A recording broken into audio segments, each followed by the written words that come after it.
done their homework yet. Why do I have to do it now? Oh. Right. Best TikTok dance. Hey Becky, how you doing? Whoa! Sorry, I didn't mean to scare you. My name's Rich. I'm your virtual drama teacher. Why are you in my laptop in my room? Because I'm here to help you with your Woman in Black homework. Oh, not you as well. You're as bad as my mum. Oh, I bet you're not this rude to Joe Wicks when you're doing your PE in the morning. Yeah, but he's fit and you're like an old man. What? I'm 42.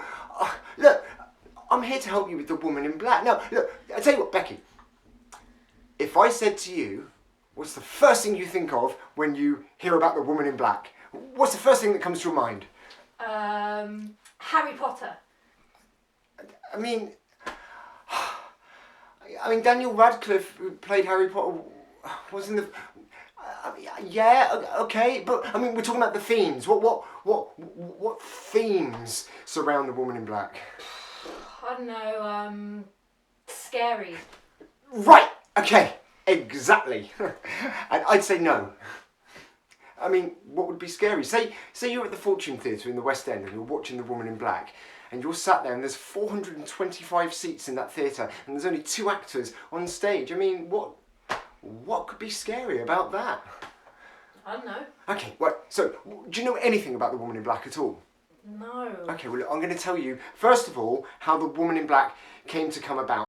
Bear with me because it's really important, because the reason The Woman in Black is the way it is because of how it came about. I want you to cast your mind, maybe 30 years ago, to the Stephen Joseph Theatre in Scarborough, in the north of England, a small regional theatre, and it was run by a guy called Alan Ayckbourn, who's one of our country's leading playwrights. He's brilliant. And Alan Ayckbourn had been charged with going down to the National Theatre in London, our country's probably largest production house, to go and direct a season there. And he left his actors, his company of actors, back at the Stephen Joseph Theatre to run the shop. Now, they had a 2-week period, like a stocking filler, if you will, one Christmas, where the theatre was dark. What do you think that means? All the lights went out? Right, and why would the lights be out? I don't know, they had a power cut? I mean, yeah, maybe, yeah, but also because they had no shows on. So when the theatre's dark, it means there's no shows on. The lights are out, exactly as you just said. So they had 2 weeks, one Christmas, where they had no shows on. And they had enough money in their budget for a show with no set and 2 actors. Now, there were a couple of guys in this theatre company. You had Robin Herford, who was a really good director himself, and you had Stephen Mallatrat, who really wanted to be a writer. So what happened was, Stephen Mallatrat, he went away on his holidays, and he read loads of books, and he came back, and he said, hey, we're going to do The Woman in Black. And they freaked out. Because The Woman in Black's got like maybe 12 different characters in 5 different locations, and well, we'd already said, hadn't we, that they only had enough money in their budget for 2 actors and no set. But Stephen Mallatrat said, leave it with me. I know exactly what I'm doing. The Woman in Black is a book written by a lady called Susan Hill. Susan Hill was a massive fan of ghost stories. Now, I think ghost stories were a bit more of a Victorian tradition because with the invention of new technology, we tend to kind of forget how to tell each other ghost stories. Now, she suffered a tragedy in her life, something that she couldn't tell another living soul about, and she really struggled to let go of this problem, of this weight around her neck. So she wrote The Woman in Black. Now, The Woman in Black is about a young solicitor, an apprentice solicitor, if you will, a junior, an office junior, and his name is Arthur Kipps. And Kipps, he really wanted to be a fully fledged qualified solicitor, and one day his bosses said to him, do you know, we've got a job for you. We want you to go and look after the funeral arrangements of one of our clients, Miss Alice Drablow. So they sent Kipps all the way up to the north of England, and he caught 5 different trains to get there, and while he was there, something happened to him. Something that changed him as a man the rest of his life. Now, The Woman in Black starts unlike any other West End show. How would you expect a West End show to start? Oh, with like huge musical numbers and dancers and fireworks and tap dancing and jugglers. Absolutely, and big high kicks and things like that. Yeah. Exactly. The Woman in Black starts with an old man walking onto the stage all by himself, reading really badly. Is it you, What? the old man? Oh, I'm 42, Becky. Oh, can we just carry on? Sure. Man, I don't know why I bother sometimes. Old man reading really badly. Yeah. Right, okay, he's reading really badly because a moment ago before that, his family were telling each other ghost stories. All his grandkids and his son, they're all telling each other stories and they're all joking and laughing and he is sat in the corner quietly imploding. Why? Because of how little consideration and respect that they are showing to the idea of ghosts. And it's at that moment he realises, I need to tell my family what happened to me. Not for my sake, but for their sake, as a warning. So he decides to hire a young actor to help him with his public speaking, and the young actor hires an old derelict theatre where there are no shows going on at the moment, and that is the venue where you see the Woman in Black. And that's where we see Kipps coming onto the stage, reading really, really badly, stuttering, over-connecting with the material, unable to really give a heartfelt performance, and he's like, oh, I can't do it! And the young actor's like, yeah, you are struggling with this, aren't you? So I tell you what, I know what happened to you because I've read your diary, so why don't we put this on as a play? I'll play you, and you can play everybody that you met on the way, because you know their mannerisms and you know their behavioural habits. And that is how Stephen Mallatrat managed to turn the book, the novel, The Woman in Black, into a play with just 2 actors. Because what you're seeing is a play within a... Play? A play within a play? Brilliant! There you go! Brilliant! Do you remember I told you that Susan Hill had suffered an awful tragedy in her life? Yeah. Okay. She's written herself into the role of Arthur Kipps. Ah. You see 2 people that have both had this awful thing, different awful things that have happened to them. 2 people that have emotionally really struggled to let go. And 2 people that have realised that they have to tell their story in order to be able to lift the weight from around their necks. So what are the 2 main ingredients in a ghost story? Ghosts and stories. I mean, yeah, but I mean, oh come on, Becky, you know better than that. Right, what is it that has you sat on the edge of your seat? Tension. Brilliant, and the other one beginning with S? Suspension. Close. Suspense, tension and suspense. The 2 key ingredients for a ghost story. And The Woman in Black, it has so much tension and suspense. And what's the difference between a horror film and a ghost story? I don't know. Okay, well, a horror film, with the invention of sort of modern technology, it leaves very little to the imagination. You have maybe man-eating spiders exploding out your stomach, or giant rats, or anything like that. Whereas a ghost story is normally based on something that has actually happened. Right, and it leaves a doubt in the back of your mind. Okay, so we're going to do a practical activity now. Now for me, theatre is all about communication, and it's all about taking ownership of material, which we'll talk a little bit more about later on. But it's about making theatre, making the story, making the experience truthful for the audience whom you want to go to the theatre and suspend their disbelief. So what we're going to do is, I want you to imagine that you're my parent, I'm your child. Yes, this old man is your child, Becky. Okay, and I've just come home late and you're really angry at me, okay? And you're going to just say the word you, only the word you. Okay, just the word you. Exactly. Okay. As though I've just come home late. Now look, I know you're a really lovely, well-behaved young person who's never done anything wrong in her entire life. This can be a big leap of imagination. I just want you to I just want you to go for it, okay? So, and we're just going to go backwards and forwards, and then we'll change the motivation to something else. So, ready when you are. Okay. You. You. You. You. You. You. You. You.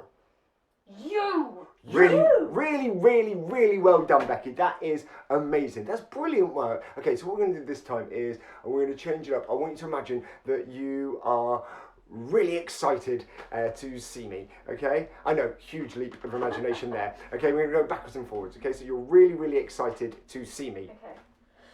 You. You! You. You! You. Oh, you! You. You! Really, really good work. Now, did you notice what the difference was between those two activities? Like, for example, the first time we did it, what was the tone of your voice, do you think? Like low and angry. Right, absolutely. But when you did it the second time, when you were excited to see me, what was the tone of your voice like then? Like high and happy. Because your body and your mind are reacting to the motivation. Now, you haven't really thought about it. You've just reacted. And we're going to talk about that in a moment. So, when things are a little bit grumpier, so you're angry at someone, the tone of your voice can generally come down. We're not talking about volume, we're talking about tone, okay, the pitch, and also when you're really excited to see somebody, the tone of your voice went up and your physicality went up as well, just a little bit. And did you notice how you were feeling in that second situation when you were excited to see the person? How did you start to feel naturally? Kind of happier, Right. lighter. Right. Yeah. How crazy is that? It's amazing, right? This is the ability that you have as a performer. And not only do you instill that in yourself, but you instill that into your audience as well. You see, we're called actors. I would argue that we're called reactors. Acting is 97% listening. I totally made that up. But it's a lot of listening, right? And in real life, we react to what people say. Right, Becky? Yeah. Proving my point. There you go, you see? And that is what we do. Okay, so this time, what I want you to do is, I want you to say the word you to me, but I want you to say it as though it's the world's biggest secret. Okay. Right? Okay.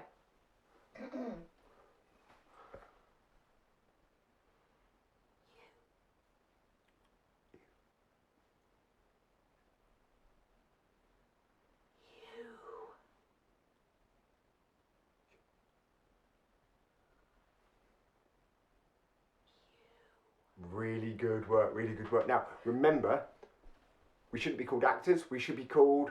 Reactors. Brilliant. Okay, so what's going to happen now is I'm going to say a secret to you, and I want you to react to whatever you feel that secret is. And it could be totally up to you. It could be something really funny, it could be something really scary, whatever you want it to be. So you're going to react to whatever secret you think I'm telling you, okay? And then you're going to tell me a different secret. Okay. Okay?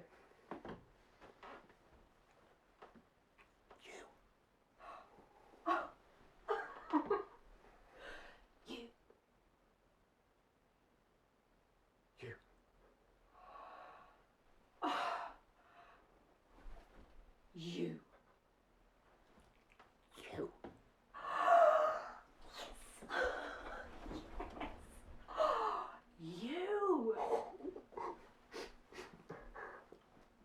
You.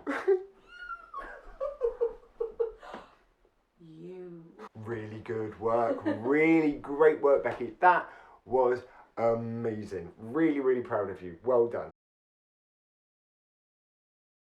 The thing about The Woman in Black is, in the stage show, there is very, very, very little set. It is an old derelict theatre, and there is one door on that stage. So what I want you to do now, in a scary film where they have somebody approaching a door handle, and as they're approaching the door handle, they're getting closer to the door, and the camera focuses on their face where they're going, And then it's focusing on their hand, which is sort of shaking in front of the door handle, and you're sat at home going, "You don't open the door, you idiot!" Well, we're going to kind of go for that idea now. So what I want you to do, and everyone else at home, what I want you to do is imagine that you have a door in front of you. Now, behind this door is going to be something that is amazing. Now, I can't tell you what's amazing because that's entirely up to you. Yeah, only you know what you find amazing, and this has to be based on truth because it has to be believable for the audience. So I want you to imagine anything that is amazing, anything that you find really awesome. It could be family, it could be love, it could be fame and fortune, anything in the world. And what's going to happen is, in a moment, I'm going to ask you to approach the door, and you're going to focus on the door handle, and you're going to turn the door handle. And as you open the door, really nervously, and you open the door opens outwards. Yeah, there don't any no revolving doors or anything like that. Okay. Okay. So what you're gonna do is you're gonna approach the door, and you open it.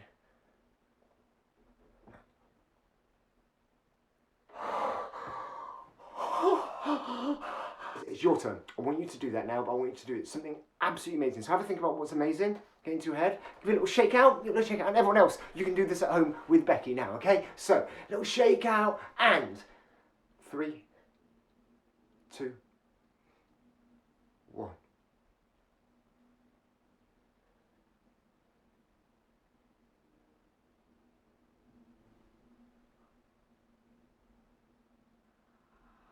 Oh, yes! Woo! Do you not want to know what was behind my door? No. I like it being left to the imagination. That was brilliant. I'll tell you, a tower of Krispy Kremes. Oh, wow. Mm-hmm. Okay, cool. All right, brilliant. Okay, so that was brilliant. Okay, now the thing is, you can't have nice without horrible. So this time, behind this door is going to be something horrific, something that you've never told another soul about. It could be dismembered body parts.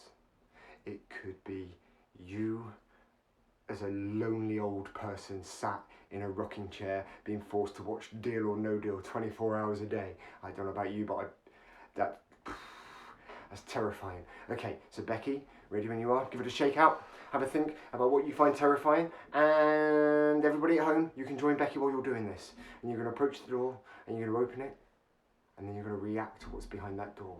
In 3, 2, 1, go.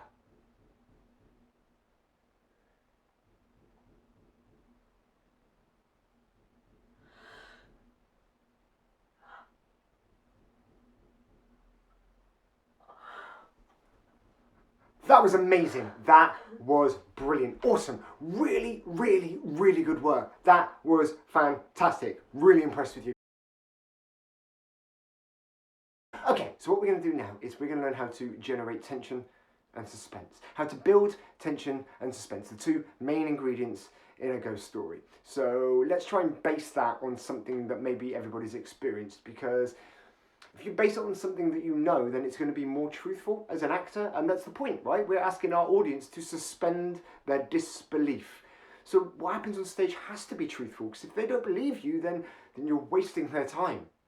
So, okay, have you ever, Becky, done that walk home on a night time where you convince yourself that you're being followed? All the time. Right, okay, and what happens? What starts happening to your heart? Like my heart beats fast. Right, okay, and your hands, what do they do? Tense up. Really, fists, brilliant. And you start looking over your shoulder, you get a bit sweaty, your shoulder blades ache because you're really tensed up, like brilliant. Okay, so what we're going to look at, we're going to try and build to that point. So I'm going to tell you a story, okay, and I just want you to react to whatever happens in this story, okay? Okay. Okay, so you wake up one morning in your own bed and you feel great. You've had a brilliant night's sleep. Oh, you have a big old stretch. You've gotten yourself dressed, you've gotten yourself ready, and you leave the house. And everything feels brilliant. People are looking at you and they're making you feel really, really weird. And you have no idea why. And it's starting to make you feel really uncomfortable. So what you do, you put yourself on a train and you take yourself off to the countryside, the middle of nowhere where nobody knows you. And you get there and it's pitch black. It's nighttime. You can barely see the sky because the clouds are covering it up. The trees are really high all around you, and you're walking along a windy, dark, narrow country lane, and you feel brilliant. You feel great. You take 2 big lungfuls of fresh, ice-cold air. Your shoulders relax, and you walk, and you feel amazing. Somewhere behind you, you hear some footsteps in the distance. Now, look, you'd be naive to think that you're the only person here, so if you try and put it to the back of your imagination, wait, those footsteps, they just got quicker as well. Okay, I'm sure it's absolutely fine, but I'm just going to quicken up the pace just a tiny bit more. I don't want to draw attention to myself. I'm just quickening up the pace a tiny little. Okay, those footsteps, they just got quicker again. Okay, this is starting to get a bit worrying now. So you quicken up the pace just a tiny bit more. Again, you're trying not to draw attention to yourself, but you're still feeling really uncomfortable and feeling very, very paranoid. Your shoulders start to get tense, your fists start to clench up, your jawline starts to tense up, and you are starting to panic now. And suddenly those footsteps, they get a lot quicker behind you, and suddenly you quicken a bit more, and they quicken a bit more, and suddenly you're going really, and stop. So, how did that feel? Scary and tense. Right, it's amazing how fast you can make your heart beat, isn't it? Just by putting yourself into this imaginary situation. Really, really well done. Right, we're going to do that again. But this time, I'm going to add the word hey into the story. As though somebody or something is calling out to you. And I want you to react to that. Now, we're trying to build tension and suspense amongst our audience. So what sort of reaction do you think would be an appropriate reaction if I asked you to act scared? How would you react, do you think, Becky? To act scared, like, ooh. Do you think you would go... or do you think you'd go... I'd probably go, woo! Okay, cool. So where does the tension and suspense go in that situation? Look, I tell you what, what's harder to watch? Somebody crying their eyes out or somebody trying to stop themselves from crying? I guess somebody trying to stop themselves from crying. Right, why? Because they're trying to hold it in. Right. So whilst they're trying to hold the tears in, what's being built? Tension. As soon as they cry, those tears are released, what breaks? Oh, so it's like a release of tension. Right, exactly. Okay, let's change the story. Okay, imagine, okay. I'm sure all of you at home, and I'm sure you, Becky, have a wonderful school and your teachers are all perfect. But, when a teacher has absolutely lost the plot and they're like, and they're having a right old go at the whole class, right? But it's the funniest thing in the world. And you and your mates all sat there going,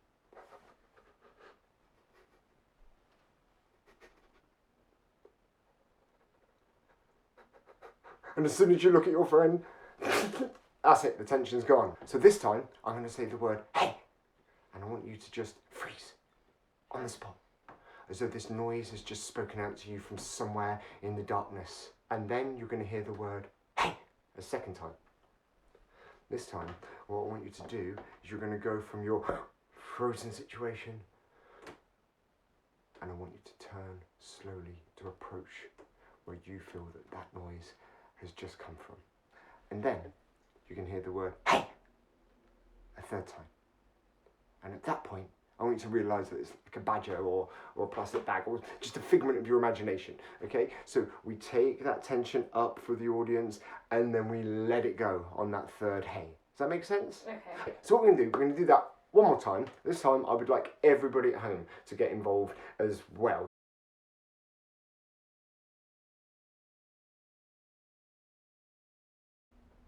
You're walking around a narrow, windy country lane in the middle of nowhere. It's pitch black. You can barely see your hand in front of your face. The sky is covered up with the clouds, and the hedges and trees around you are really, really, really high. And you feel absolutely safe. You feel brilliant. You feel very, very relaxed. And you take 2 big, deep lungfuls of fresh, ice-cold, nighttime air.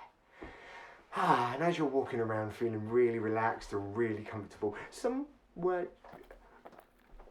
Are they footsteps that you can hear behind?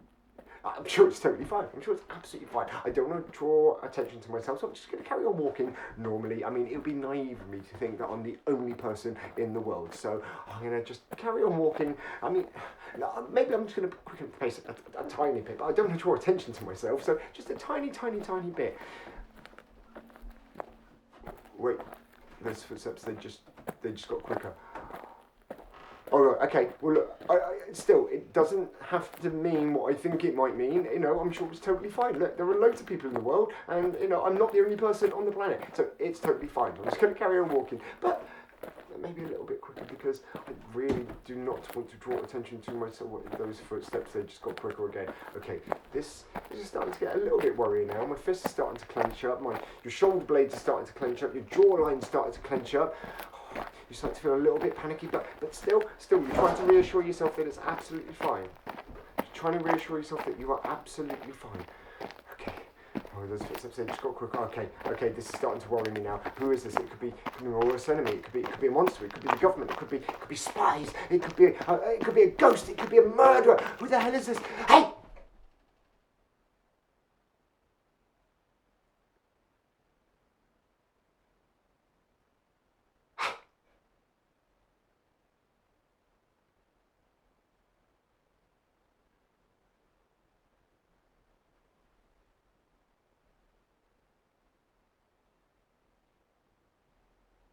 Hey! How was that? Really well done, Becky. And those of you at home who just tried that, brilliant. Really, really, really well done. I'm very, very proud of you. Brilliant work. Excellent. Okay, so what we're going to do now is we're going to look at an extract from The Woman in Black. I think you should have a page of script with you there, Becky. Yeah. So this is a scene where Kipps has just arrived at the Gifford Arms. He'd been given a lift there from the train by a gentleman called Mr. Daly, who actually is quite an important character throughout the story. But bearing in mind, this is a play within a play. So the young actor at the start of the play is playing Arthur Kipps, and older Arthur Kipps is playing all of the other characters that Kipps met on his journey. So Arthur Kipps, the old Arthur Kipps, has just played Mr. Daly. He's given the young actor, the young Arthur Kipps, a lift to the Gifford Arms. He goes off stage and then he comes back on as the landlord. Okay? It sounds really confusing. I promise you, it's so beautifully well done. It absolutely isn't. It's just such a wonderfully put together show. Okay? So, Becky, what I'd like you to do is, would you play the landlord? Yeah. Okay, and I'm going to play Kipps. All right, fantastic. So, we're going to just break down this scene and see what you think of it, and we're going to see how you would enhance the tension and suspense within this scene. We're going to go up to the line where the landlord says, "I knew of her," in section B. So we're going to start off in section A. So we'll just have a read through first, okay? The Gifford Arms was as comfortable a hotel as I could have wished to find. My dearest Stella. Are you a friend of Mr. Daly's then, sir? No. Ah, not meaning to pry. Only I saw you arrive in his car. I met him on the train. He was kind enough to give me a lift from the station. I see. He's a large landowner, is Mr. Daly, buying up half the county. In that case, I may be doing business with him myself before the year is out. I'm a solicitor, looking after the affairs of Miss Alice Drablow of Eelmarsh House. Perhaps you knew of her. I knew of her. Really good work, Becky. That was brilliant. So, if you were to enhance the tension and suspense within the scene, if you were the director, Becky, how would you choose to do so? Maybe using some pauses? Right, pauses are really, really, really good, right? They're brilliant. Pauses are fantastic because...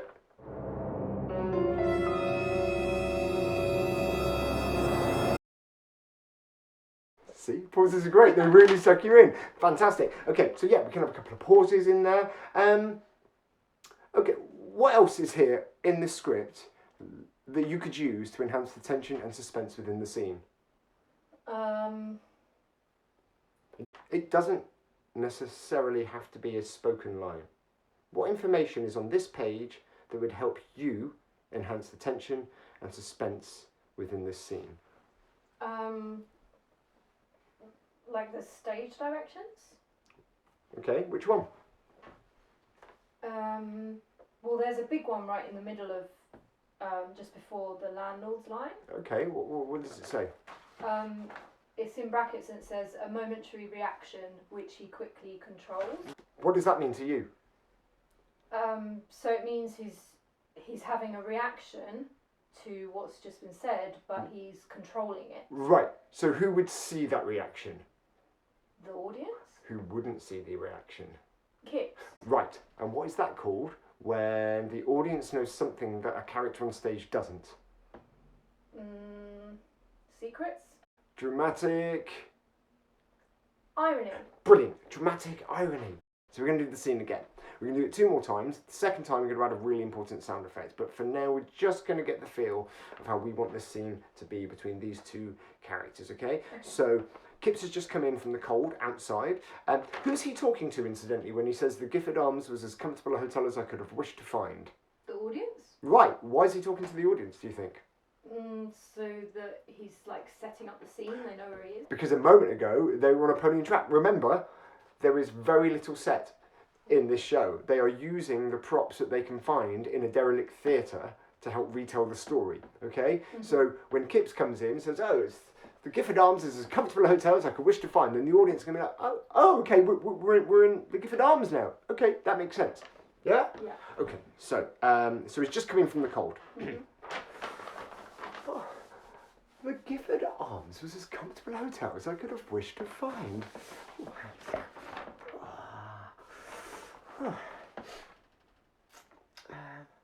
My dearest Stella. Are you a friend of Mr. Daly's then, sir? No. Not meaning to pry. Only I saw you arrive in his car.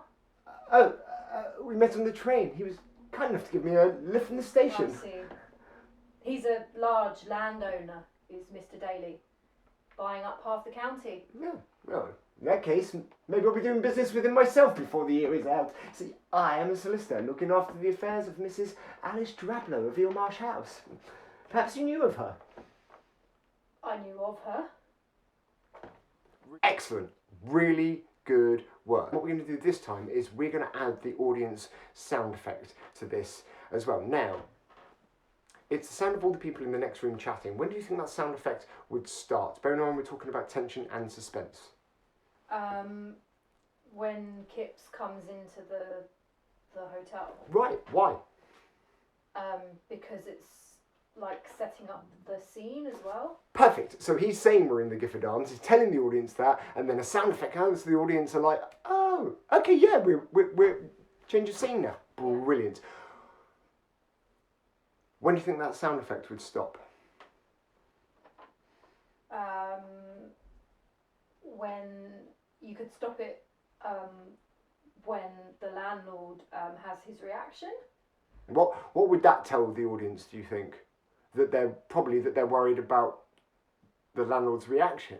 Yeah, it's like a much bigger deal. Right, but if we're trying to enhance the audience's tension and suspense, when would be the best time to stop the people in the next room talking, to cut off that sound effect? Oh, like when he says the name. Right. Why? Why is that important? Because that's the important part of the text. Right, and it tells the audience that not only does the landlord know something about this character, Alice Drablow, that Kipps doesn't know, but everybody in the community knows something about this lady. Yeah. And Kipps doesn't know that. And he's our hero in this. He's the person that we follow all the way through, right? So he's the person we've invested all of our interest and all of our care into. So when weird things happen around Kipps, we become worried. Okay, so let's try the scene again. Okay.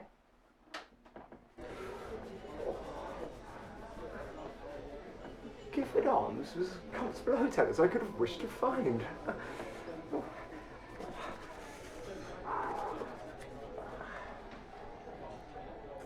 My dearest Stella. Are you a friend of Mr. Daly's then, sir? No. Not meaning to pry. Only I saw you arrive in his car. We met on the train. He was kind enough to give me a lift from the station. I see. He's a large landowner, is Mr. Daly, buying up half the county. Oh. In that case, I may be doing business with him myself before the year is out.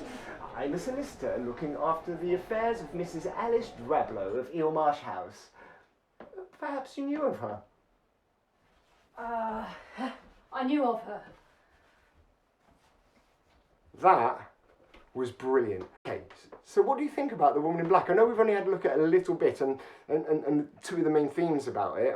We haven't told you the whole story because, you know, spoiler alert, but what do you think about The Woman in Black? Yeah, like, it's actually more interesting than I thought it would be. I like all the layers and how you can kind of manipulate an audience into kind of tension and release of tension and all that kind of stuff is quite interesting.